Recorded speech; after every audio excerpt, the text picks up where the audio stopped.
Hola de nuevo a todos y bienvenidos. Soy Javier Fuentes y este es el canal del despacho del que soy abogado y fundador, Jurisfirma Abogados. Continuando con esta serie de grabaciones dedicada a los productos bancarios, en la de hoy voy a tratar de explicar en qué consiste una hipoteca multidivisa y cuáles son los perjuicios que esta forma de contratación hipotecaria ha conllevado para todos aquellos consumidores que la tienen en sus préstamos hipotecarios. Se trata de una forma de contratación de mayor complejidad que la que pueda tener un préstamo hipotecario, digamos que estándar, ya que se va a establecer todo el préstamo en una moneda extranjera. En cualquier préstamo hipotecario, de los que la mayoría conoceréis o tendréis, el banco concede una cierta cantidad de dinero, lo que se llama capital, que deberá ser devuelto en un número determinado de años. Asimismo, se va a establecer que esa devolución va a generar unos intereses que se pagarán en función de un índice de referencia más un diferencial, y esta suma va a ser el tipo al que se van a calcular estos intereses. El sistema de amortización que se suele seguir, es decir, el sistema de pagos que se va a seguir, es el llamado sistema francés y va a suponer que mientras no varíe la cuota, se va a pagar siempre una cantidad fija. Hasta aquí no hay nada raro. Sin embargo, en una hipoteca multidivisa, el capital que se va a entregar se cifra en una moneda extranjera, en principio cualquiera que no sea el euro. Aunque en España es verdad que las monedas que más se han usado para este tipo de préstamos han sido el yen japonés y el franco suizo. Sin embargo, existen otro tipo de monedas que también pueden usarse, cualquier otra, por ejemplo el dólar estadounidense. En consecuencia, todo se va a calcular en esa moneda, en la moneda que se haya establecido, de forma que el pago se va a hacer periódicamente en esa misma moneda en la que se hubiera concedido el préstamo. Este tipo de préstamos se han concedido en mayor medida en los años 2006, 2007 o 2008 aproximadamente, y ha supuesto un perjuicio enorme para todos aquellos afectados. Pues al final nosotros trabajamos con euros, ganamos el dinero en euros y pagamos con nuestros euros, por lo que hacer frente a un préstamo en otra moneda va a suponer que nuestros euros los tendremos que cambiar a esa moneda cada vez que pagamos, y para saber incluso cuánto le seguimos debiendo al banco, también tendremos que cambiar esa moneda extranjera a euros. Lo primero que se va a encontrar, en este caso, el consumidor que tenga este tipo de préstamo, es que aunque las cuotas van a ser iguales en esa moneda extranjera, nunca va a pagar el mismo dinero en euros, pues día a día cambian los cambios de divisa. Hoy en día, realmente al tener en toda Europa una misma moneda, quizá la mayoría de nosotros hemos perdido la perspectiva de estos cambios de divisa. Pero bueno, todos los que hayamos viajado a un país con otra moneda, habremos tenido que cambiar nuestro dinero antes. Y ese cambio, al volver tras unos días, nunca estaba exactamente al mismo valor. Esto mismo es lo que va a ocurrir con estos préstamos, que siempre va a haber variación con los cambios de divisa. Creo que todo esto además lo vais a poder entender mejor si os pongo un ejemplo. Vamos a suponer que tenemos un préstamo hipotecario concedido el 1 de enero del año 2010 por un valor de 175.000 euros a devolver en 30 años, lo que serían 360 cuotas mensuales.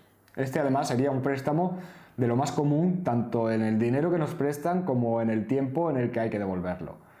Sin embargo, si este préstamo se hubiera formalizado como una hipoteca multidivisa, supongamos que en el yen, que es la moneda de Japón, tal y como estaba el cambio entre el euro y el yen en esa fecha, en el préstamo no diría que nos han concedido esos 175.000 euros, sino que lo que diría es que nos conceden un capital por un importe de 23.303.000 yenes. Partiendo de aquí tendríamos que devolver en 30 años, en esas 360 cuotas, esos algo más de 23.300.000 yenes, y esa devolución se haría aplicando a ese importe el tipo de interés que se hubiera establecido. Normalmente en estos casos se hace uso de un índice que se denomina LIBOR, que sería algo así como el Euribor de un préstamo usual. Aunque bueno, para evitar confundiros con muchos números, en el ejemplo que os planteo voy a tomar como tipo de interés el 1,5%. Pues bien, con estos datos os voy a explicar lo que ocurriría durante ese primer año 2010. Y para ello voy a usar datos reales. Durante este primer año se habría pagado cada mes un total de 80.420 yenes aproximadamente. Y al finalizar el año, en lugar de algo más de 23.300.000 yenes, pues quedarían por devolver algo más de 22.600.000 yenes. Parece que no tiene ningún truco todo esto, salvo que bueno, suene un poco a chino o en este caso a japonés, porque estoy hablando en una moneda extranjera. Sin embargo, tal y como evolucionó en este caso y en ese año el cambio de moneda euro-yen, pese a que, como he dicho, cada mes se pagaban algo más de 80.400 yenes, en cambio en euros se habría comenzado el año pagando una primera cuota de unos 600 euros, pero esta cuota cada mes habría ido subiendo, de tal forma que la última cuota de ese primer año habría sido de unos 730 euros. Así en total, en este primer año, habríamos llegado a pagar más de 8.200 euros. Lo más sorprendente es que, volviendo a hablar en euros, el primer día del año le debíamos al banco 175.000 euros, como hemos dicho, que es la cantidad que se prestó.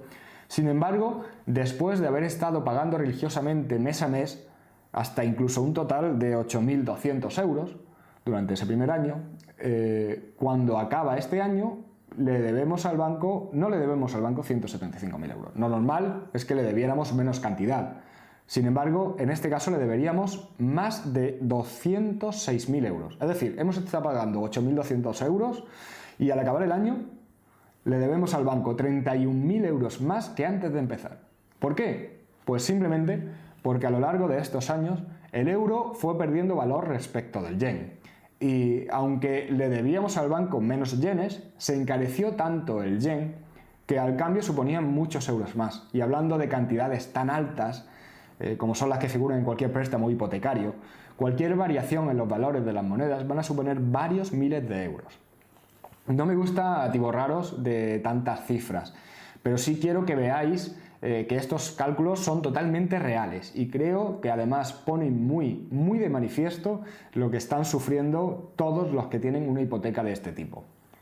Esta clase de hipotecas son, en definitiva, todo un producto de inversión financiera, un producto complejo, un producto de riesgo que, como tal, lo primero que requeriría es que el consumidor fuera un gran conocedor de los mercados. Y ofrecer esto a alguien que lo único que quiere y lo único que busca es poder financiar la compra de su vivienda, de su propia casa, es poner en riesgo toda su economía. Es dejarle, en definitiva, a que el azar y la evolución de los mercados pueda llevar a que se quede directamente en bancarrota. Es más, de continuarse esta evolución, el consumidor podría encontrarse con que no pudiera, evidentemente, pagar el préstamo y el banco lo diera por vencido anticipadamente, lo que supondría ejecutar el préstamo hipotecario y embargarle su vivienda, pero siendo en este caso la deuda la actual, es decir, muchísimo mayor a la cantidad que realmente le prestaron al principio. Con esto, bueno, no estoy diciendo que se trate de un producto que no se va a comercializar, ya que es evidente que si el cambio de divisa va en el sentido opuesto, es decir, que cada vez el euro vale más que la moneda extranjera, el préstamo pues se iría abaratando.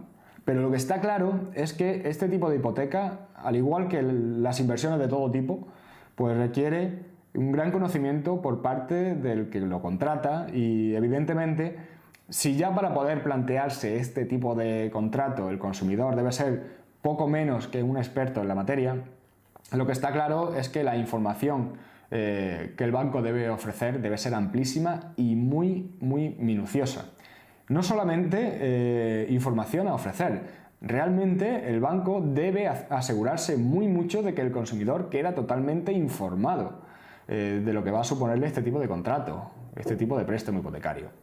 Claro, los bancos, cuando comercializaron estos préstamos en una época en la que se presumía de la fortaleza de la economía y sobre todo de la fortaleza del euro, pues realmente no se preocupaban de hacerle ver al consumidor que si el rumbo que el euro venía siguiendo cambiaba, como al final así ha ocurrido cuando todo esto se vino abajo con la crisis, pues que este tipo de préstamos iban a suponer una carga enorme. Yo diría que insostenible. Claro, no lo hubieran comercializado en ese caso. Simplemente le decían al consumidor pues que el euro era una moneda muy fuerte y que incluso pues cada mes pagaría menos. Pues todo esto que estoy contando lo hago cuando hace apenas 2 semanas que hemos conocido una sentencia dictada por el Tribunal Supremo que declara parcialmente nula una hipoteca de este tipo. Y en este caso nuevamente por falta de transparencia. Y se trata de una sentencia además que voy a analizar muy pronto en una grabación que espero también publicarla en breve. Esta sentencia, aunque sea de una forma muy resumida, sí diré que hace hincapié en la necesidad de que los bancos den a los consumidores esa información suficiente para que comprendan el alcance de este tipo de préstamo y puedan tomar una decisión fundada y sobre todo una decisión prudente. Poniendo fin, por tanto, ya con esto al videopodcast de hoy, espero haber podido aclarar un poco qué es esto de las hipotecas multidivisa y los grandísimos perjuicios que han llevado a muchísimas familias. Espero no haberos sobrepasado con tantos números y que realmente pues, haya sabido hacer entender lo complejo de este tipo de préstamos. Como os he dicho en otras ocasiones, si tenéis alguna duda, queréis comentar o preguntar algo, podéis hacerlo dejando un comentario a continuación de la grabación. Algo que creo que además ayudará también a otras personas que puede que tengan las mismas dudas. Si queréis, en cambio, poneros en contacto conmigo personalmente, también podéis hacerlo a través del correo info@iurisfirma.es o a través del formulario de contacto de la página iurisfirma.es. Y si, como os decía, os ha resultado interesante, pues simplemente os pido que os suscribáis al canal, sea cual sea la plataforma que estéis usando, YouTube, iTunes o iVoox, y daros, ya para finalizar, las gracias a todos por estar ahí y un muy fuerte abrazo.